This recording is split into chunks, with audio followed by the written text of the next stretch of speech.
Sa nakaraan nating video ay makikita kung saan si Marquis Changlin ay namamarcha papunta sa Divine Immortal Sect para ipaghigante ang kanyang anak, at samantala, isang disipulo ng Lin Yun Sect ay pinagtutulungang binugbog nila Chen Xin at kanyang mga kasama. Nakatahimik si Wang Feng, pilit iniisip ang nakita niya. Posible bang isa siyang mortal tulad ni Li Qing, pero nagtataglay ng walang katulad na katawan, pinagmasdan niya ng mabuti ang nasa harapan niya. Sa tapat niya, nakatayo si Chen Xin, nakasuot ng marangyang kasuutan at may mapanirang ngiti sa labi, sa tinig niyang puno ng kayabangan, sumabog ang kanyang boses sa katahimikan ng paligid. Sinong bulag na hangal, ang naglalakas loob na patahimikin ako? Ngunit saglit lang at nagbago ang kanyang ekspresyon, ngayon ay may kasamang mapanuksong ngiti, lumapit siya, puno ng tiwala sa sarili. Mukhang ang halik ko ay mapupunta sa iyo ngayon. Napangisi si Wang Feng, hindi siya natinag, sa halip, tumingin siya kay Yao Yu, ang babaeng may presensyang kayang magpabagsak sa mga mortal na kalalakihan. Yao Yu, aniya, may bahagyang ngiti sa labi, bugbugin mo siya para sa akin. Natahimik ang lahat nang lumabas si Yao Yu, napalunok si Chen Xin, ang kanyang yabang ay napalitan ng pagkagulat. Samantala, nagsalita ang kanyang mga alipores, paano, maaring magkaroon ng ganitong kagandang babae sa mundong ito, habang pinapakinggan ni Chen Xin ito ang kanyang mukha ay napuno ng galit. Hindi ko haayaang may mas maganda pa sa akin, hulihin siya, papatayin ko siya. Bagamat nanginginig sa takot, sumunod ang kanyang mga alipores. Oh, batang Panginoon, dahan-daang lumapit ang tatlong pangit na disipulo ng Lin Yun Sect, nakangisi ng may masamang balak. Maganda, isang biyaya para sa iyo ang mahulog sa aming mga kamay, bulong ng isa. Dahil hindi namin aaksayahin ang iyong kagandahan, sabat ng pangalawa. Wala ka namang matatakasan, dinugtong ng pangatlo. Kaya ngumiti ka na lang. Ang una ay lumapit pa, halos madikit na ang kanyang mukha kay Yao Yu. Sa bagay, hindi ka naman ang una na nilaro hanggang mamatay dahil lang sa pagkakasala sa aming Panginoon. Nag-aalab sa loob si Wang Feng, kahit ako, bilang patriarka, hindi nangangahas na lumapit ng ganito kay Yao Yu, talagang hindi nila pinahahalagahan ang kanilang buhay. Hindi kumilos si Yao Yu, sa halip, may banayad na galaw siyang ginawa, isang malambing ngunit nakakamatay na pagdampi sa mukha ng isa sa mga disipulo.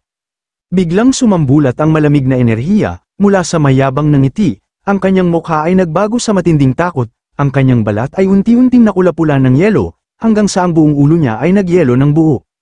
Napalundag ang iba pa niyang mga kasamahan, ngunit huli na ang lahat, isang hakbang lamang ni Yao Yu, at lahat sila ay natabunan ng matatalim na yelo. Sa isang iglap, ang buong larangan ng labanan ay naging isang libingan ng yelo, mga estatwa ng mga hangal na sumubok lumaban sa kanya. Gulat at galit si Chen Xin, ikaw, paano mo nagawang patayin ang mga disipulo ng aking Lin Yun Sect? Malalamig ang mata ni Yao Yu, mas malamig pa kaysa sa yelong bamalot sa kanyang mga kaaway. Sila, ay mga pabango lamang sa iyong libingan, mula sa anino, isang figura ang lumitaw, si Li He, isang mandirigmang may maladyos na lakas, sumulong siya. Hindi natinag sa lamig ni Yao Yu. Mahigpit niyang hinawakan ang kamay ni Yao Yu, sa isang iglap, gumapang ang yelo sa kanyang braso, ngunit hindi siya bumitaw. Sa isang tabi, nagmasid si Wang Feng, may halong pagkamangha, ang banggaan ng kapangyarihang ito. Matalim ang titig ni Yao Yu kay Li He, inalipusta ka niya, ngunit naghahangad ka pa ring iligtas siya. Bago pa makasagot si Li He, sumigaw si Chen Xin, puno ng pangamba. Li He, patayin mo sila at ipagkakaloob ko sa iyo ang. Ngunit bago pa niya matapos, biglang sinunggaban ni Li He ang kanyang leeg. 10 halik, nanlaki ang mga mata ni Chen Xin, tinamaan ng labis na takot. Li He, papaano mo nagawa ito? Hindi nagpakita ng emosyon si Li He, bagkus ay mas hinigpitan pa ang hawak niya sa leeg ng dating Panginoon. Gusto kitang itago hanggang bukas, malamig niyang wika, ngunit masyado mong gustong mamatay. Isang saglit ng katahimikan, sa kanya sinabi ang huling pangungusap, kung papatayin ka ng iba magsisisi ako habang buhay. Pagkatapos, ibinagsak niya si Chen Xin sa lupa, na wala nang hininga, tahimik na nakamasid si Wang Feng, hinahayaang lumubog sa isip niya ang mga nangyari, mukhang ang walang katulad na henyo na ito ay hindi kasing simple ng iniisip ko. Nakahandusay si Chen Xin sa lupa, ang mga mata niyang walang buhay ay nakatitig sa kawalan. Pumapatak ang dugo mula sa kanyang bibig, at ang kanyang ulo ay baluktot sa isang hindi natural na posisyon. Nakatayo sa ibabaw niya si Li He, may nakakalokong ngiti sa labi, dahan-dahan niyang hinawakan ang buhok ni Chen Xin, bahagyang inaangat ang ulo nito, waring pinagmamasdan ang sarili niyang obra, ang kasiyahan sa kanyang mga mata ay nakakatakot, hindi lang ito basta pagpatay, ito ay isang matinding pahayag ng kapangyarihan. Pinagmasdan ni Wang Feng ang eksenang naganap, at naramdaman niya ang malamig na kilabot sa kanyang likuran, mabilis niyang tinanong ang sistema sa kanyang isipan. Sistema, bakit tinatawag na walang kapantay na henyo si Li He? Agad itong sumagot, tingnan ang pinagmula ni Li He, ito ay magkakahalaga ng 1,000 sec points. Napamura si Wang Feng, putreges, palala ng palala ang sistemang ito. Ngunit mas matindi ang kanyang pagkagusto na malaman ang sagot. Tingnan, nagproseso ang sistema, at maya-maya ay nagsalita. Ang tunay na pangalan ni Li He ay Li Changgang, ang pinakamalakas na nilalang sa rurok ng Profound Emperor Realm. Pagkatapos ng isang aksidenteng kamatayan, ang bahagi ng kanyang kaluluwa ay sumanib sa isang suprimong kayamanan at siya ay muling ipinanganak bilang ngayong Li He. Napuno ng palaisipan si Wang Feng, isang eksperto sa Profound Emperor Realm, sinasabi nilang kaya nitong wasakin ng isang imperyo mag-isa, kung ganun siya kalakas noon, bakit hindi siya lumaban nang siya ay inaapi? Nagpatuloy ang sistema, itinatago ni Li He ang sekreto ng kanyang muling pagkabuhay, ngunit kung sino man ang mang-api sa kanya, bigla na lang silang naglalaho kinabukasan, at walang kamalay-malay ang buong Lingyun sect sa pangyayari. Napabuntong hininga si Wang Feng, totoo nga ang kasabihang, huwag husgahan ang aklat sa pabalat nito, ang lalim ng dagat ay hindi maaaring sukatin ng isang munting tasa, ang Li He na ito, mas mapanganib siya kaysa sa inaakala ng lahat. Ano ang kasalukuyang antas ng kultibasyon niya? Tanong ni Wang Feng. Pagkatapos ng kanyang muling pagkabuhay, ang kanyang kakayahan ay lalo pang sumabog dahil sa pagsasanib ng kanyang kaluluwa at ng suprimong kayamanan. Sa loob lamang ng 1 taon mula sa kanyang pagkagising, nakatawid na siya sa entry phase realm.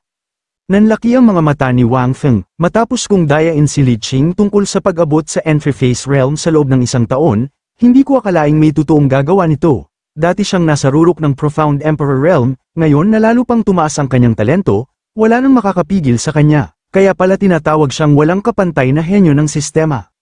Napangiti si Wang Feng, isang nakatagong dragon na tulad niya ay nararapat lamang sa aking Divine Immortal Sect. Lumapit siya kay Li He, at nag-alok, pinatay mo lang naman ang batang Panginoon ng Lingyun Sect, hindi naligtas ang lugar na ito para sa'yo, sumama ka sa amin, at poprotektahan ka namin. Isang malagim na aura ang bumalat kay Li He, habang nagpakawala ng malamig na tawa.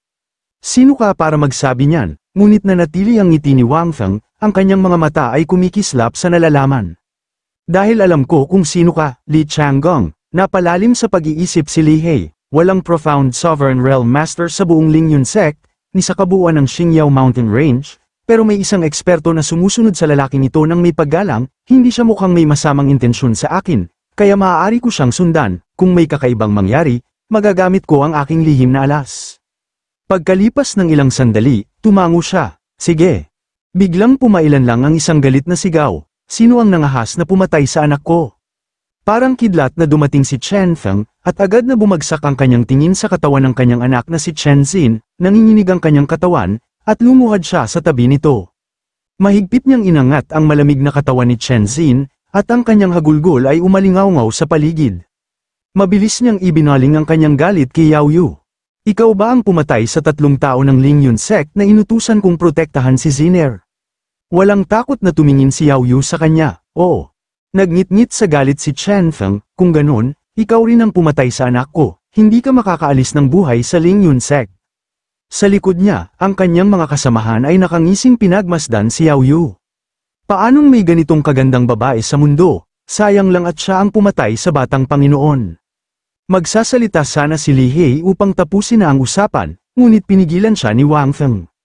Nagsalita ang ating bida kay Chen Feng, buhay kapalit ng buhay. Isang masamang ngiti ang gumuhit sa labi ni Chen Feng. Basta bigyan niya ako ng anak, patas na tayo. Napakunot noo si Wang Feng, bakas sa mukha ang labis na pagkadismaya. Putreges, akala ko mahal niya talaga ang anak niya. Pero isa lang pala siyang matandang manyak na nalimutan na ang sariling anak dahil lang sa babae. Sa likod niya, nagkagulo ang kanyang mga tauhan sa kasiyahan, matalino ang patriarch, nagningning sa galit ang mga mata ni Yao Yu, humihingi ka ng kamatayan, ngumiti si Wang Feng, at sa malamig na boses ay nagutos, kung sabik siyang magkaanak, tulungan natin siyang matupad ang pangarap niya.